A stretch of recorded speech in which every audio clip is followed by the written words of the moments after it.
তোদের অঙ্ক পরীক্ষার খাতা বেরিয়েছে। তুই কত পেয়েছিস বল? আগে স্যার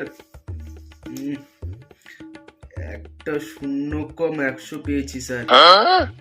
একটা শূন্য কম 100? এটা 10 পেয়েছিস? একটা শূন্য কম 100 ঘুরিয়ে পেঁচিয়ে বলছে তুই তুই কত পেয়েছিস? স্যার 99। বাহ, খুব ভালো খুব ভালো। স্যার আগে পুরো কথাটা তো শুনেন। কি? 1 পেয়েছি, 99 পেয়েছি। হ্যাঁ স্যার নাসির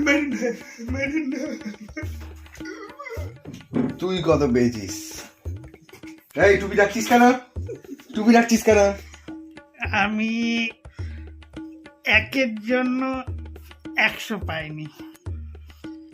99? সাবাস সাবাস, ভালো, আমার ভালো ছাত্র। না স্যার, তাহলে 2টা শূন্য পেয়েছি। মানে একটা পাস নি, দুটো শূন্য? Oh no!